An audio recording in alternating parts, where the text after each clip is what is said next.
I, 32M, come from a business family. Our dad started Medical Equipment Solutions 35 years ago from a small warehouse, and over the years it grew into one of the largest medical equipment suppliers in our state. Growing up, we weren't super rich but definitely comfortable. My elder brother Sam, 38M, and I were really close back then. He would always look out for me, help me with homework, and even taught me to drive. Sam joined the business right after college at 22. I was still in high school then. Dad was really proud of him because Sam had a natural talent for sales. He could convince anyone to buy anything. Dad would always tell me how Sam reminded him of himself when he was younger. I joined the business 5 years after Sam, at 23. Initially, I handled the operations side while Sam managed sales and client relationships. We made a great team. Sam would bring in the clients, and I would ensure smooth delivery and after-sales service. Dad was happy seeing us work together. Things started changing about 7 years ago when Dad got diagnosed with lung cancer. He fought it for 2 years but eventually passed away 5 years ago. In his will, he left the business to both of us minus 55% to Sam and 45% to me. His reasoning was that Sam had been in the business longer and was more experienced. I was completely fine with this arrangement. At first, everything went smoothly. Sam handled the commercial side while I focused on operations, logistics, and technology upgrades. We had different management styles. Sam preferred the traditional way of doing things while I wanted to modernize our processes. This sometimes led to disagreements but nothing major. The problem started about 2 years ago. I noticed Sam having frequent meetings with board members without informing me. When I asked about these meetings, he would brush it off saying they were just casual catch-ups. Around the same time, I also noticed that my suggestions in board meetings were being shot down more frequently, even though they had merit. Things got suspicious when one of our longtime employees, Mike from accounts, came to me privately. He told me that Sam had asked him to adjust some numbers in my department's performance reports. Mike refused and Sam threatened to fire him. Mike had worked with Dad for 20 years and couldn't stand seeing the company being mismanaged, which is why he decided to tell me. I started digging deeper and discovered that Sam had been systematically undermining my work for over a year. He had been taking credit for my successful projects while blaming me for any failures. He had manipulated financial reports to make my departments look less profitable than they actually were. He even started spreading rumors among board members that I was too young and inexperienced to handle my responsibilities. When I confronted Sam in his office with proof, his response shocked me. He didn't even try to deny it. Instead, he said, "Look, little brother, you're just not cut out for this. Dad gave you way too much responsibility. The business would do better if I had complete control. Just sell me your shares and find something else to do." I couldn't believe what I was hearing. My own brother, who I had looked up to my entire life, was trying to push me out of our father's legacy. But I wasn't going down without a fight. While Sam was busy playing politics, I had spent countless nights studying business management and working on improving our company's processes. I gathered all the evidence, the doctored reports, emails where Sam took credit for my work, testimonies from employees he had threatened, and records of his secret meetings. Then I called for an emergency board meeting without telling Sam. In the meeting, I presented everything. The board members were shocked, especially Mr. Johnson and Mrs. Patel, who had been with the company since Dad started it. They couldn't believe that Sam would do this to his own brother. Sam tried to defend himself by saying that he was doing what was best for the company. But the evidence was overwhelming. After a month-long investigation, the board voted to remove him from his position. Since I had proof of financial manipulation, they decided to transfer his shares to me as compensation. When the decision was announced, Sam completely lost it. He started yelling and threatening everyone in the room. He even tried to physically attack me but was stopped by security.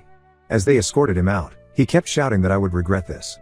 My wife Lisa, 30F, has been incredibly supportive through all this. She actually never liked Sam much because she thought he was too controlling, but even she was shocked by how far he went. Sam's wife Rachel, 36F, came to our house several times, begging me to reconsider. She said Sam was just stressed and wasn't thinking straight. But this wasn't stress, this was a calculated betrayal that had been going on for months. Mom was devastated when she found out. She keeps trying to get us to reconcile, saying we're still brothers and family should stick together. Some relatives sided with Sam since he's the elder brother, saying I should have found a way to work things out. But most of them changed their tune after seeing the evidence. Sam has cut off all contact with me. He blocked me everywhere and has been telling everyone that I betrayed him and stole his share of the business. The past few months have been really tough, dealing with the business transition while also handling family drama. Sometimes I wonder if I could have handled things differently. Maybe there was a way to work things out without completely pushing Sam out. But then I remember how he had planned to do the exact same thing to me, and I know I made the right choice. Blood might be thicker than water, but trust once broken can never be fully repaired. Update 1: The past 2 weeks have been incredibly busy but productive. After taking complete control of the business, I've been working 12-hour days to understand every aspect of our operations. The most surprising thing is how much Sam had been holding us back with his outdated management style. One of the first things I did was promote Mike from accounts to head of finance. He's been incredibly helpful in uncovering the full extent of Sam's mismanagement. We discovered that Sam had been running the company like it was still a small family business, ignoring opportunities for modernization and expansion. Last week, we landed 3 major hospital contracts that Sam had been negotiating for over 2 years.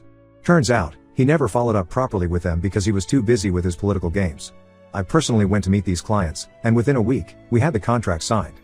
These deals alone will increase our revenue by 40% next year. But the biggest revelation came when several former employees started reaching out to me. Sarah, who used to be our marketing head, left 2 years ago because Sam took credit for her successful rebranding campaign. James from R&D quit because Sam refused to even look at his proposals for new product lines. Tom, our former operations manager, was forced to resign because he refused to manipulate reports about my department's performance. I've been reaching out to these people, and many of them have agreed to come back. Sarah is now our marketing director, and her first campaign has already brought in numerous inquiries. James is heading our new R&D department, and we're developing 2 new product lines that Sam had previously rejected.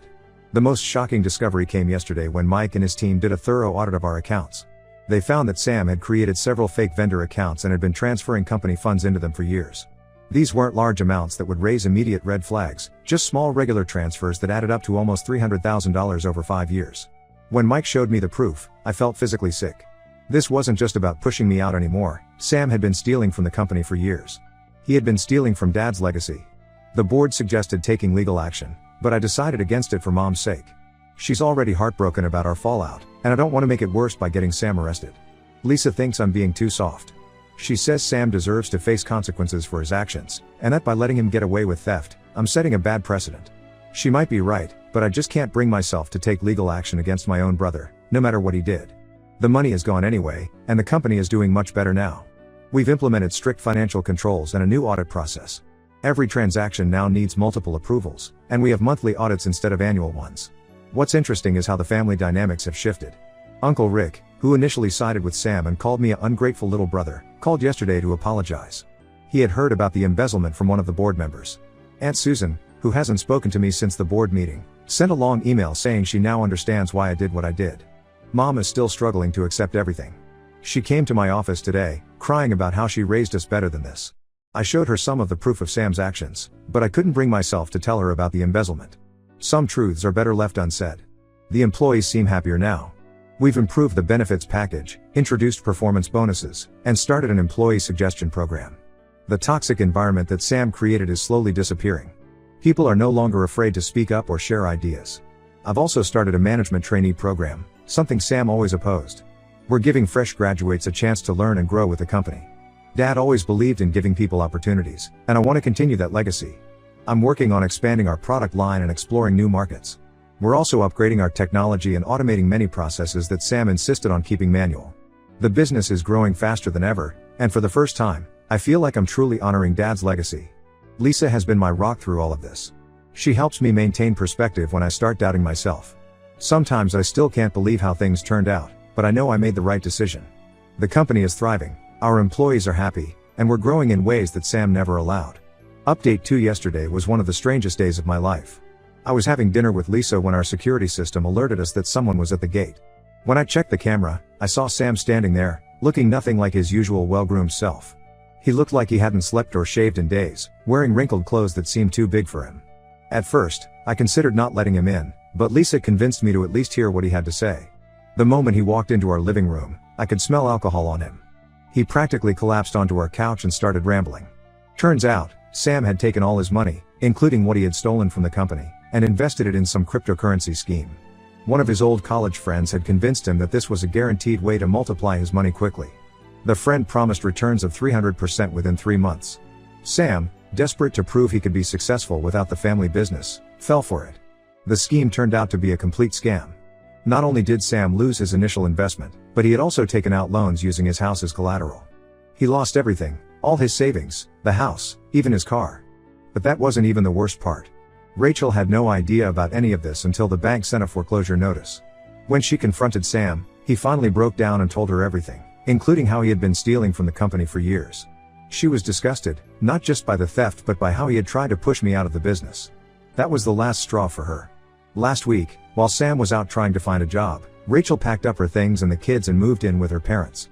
She left him a note saying she was filing for divorce. She couldn't trust him anymore, and she didn't want their kids growing up thinking his behavior was acceptable.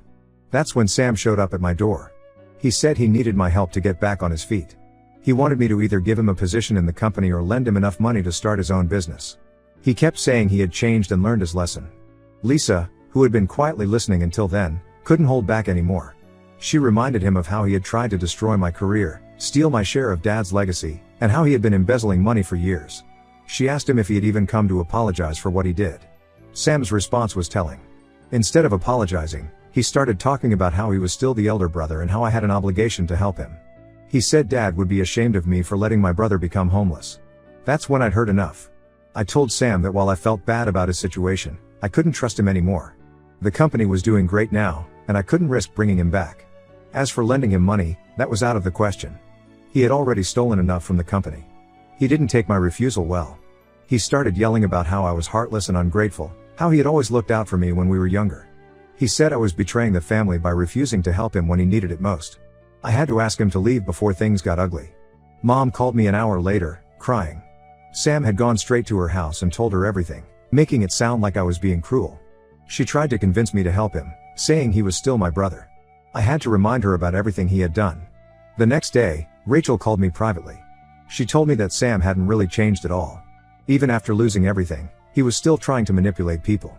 She revealed that she had caught him trying to take out loans in her name without her knowledge. That's why she left. She realized he would never change. I feel bad for Rachel and the kids, but I know I made the right decision. Someone who has betrayed you once will likely do it again. Sam had multiple chances to make things right, but he chose to play the victim instead of owning up to his mistakes. Update 3: A lot has changed in the past 3 months. The business has been doing exceptionally well. We've expanded into 2 new states and are in talks for our first international venture in Canada. The management trainee program I started has brought in some incredibly talented young people who are bringing fresh perspectives to the company. Sam tried to contact me several more times through different relatives. Aunt Susan called saying he was sleeping on her couch and needed help getting back on his feet. Uncle Rick came to my office saying Sam was ready to sign any legal document promising he wouldn't interfere in the business. Even our childhood friend Mark reached out, telling me Sam had changed and deserved another chance. I maintained my stance and refused to help. 2 weeks ago, Rachel's divorce was finalized. She got full custody of their kids with Sam getting supervised visits once a month.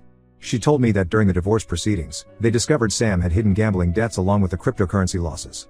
The total amount he lost was way more than what anyone had imagined.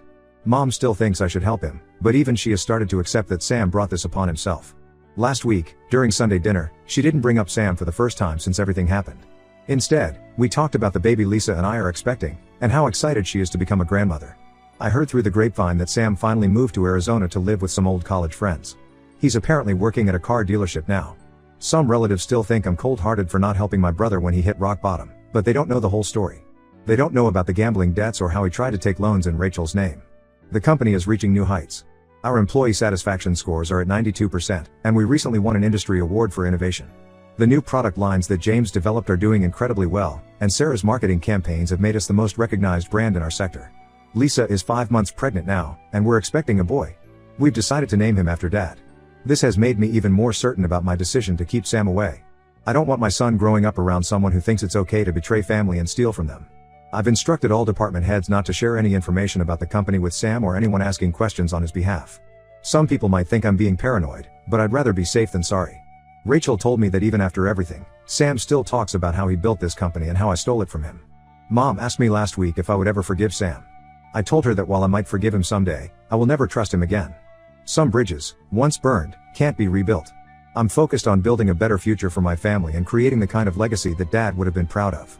The whole experience has taught me that sometimes the hardest decisions are the right ones. Blood might make you family, but trust and respect keep you family. I've stopped feeling guilty about cutting Sam out of my life.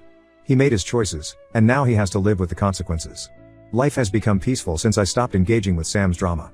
Lisa and I are excited about the baby, the business is thriving, and we're planning to build a new house next year. Sometimes walking away from toxic relationships, even if they're family, is the best thing you can do for yourself and your future.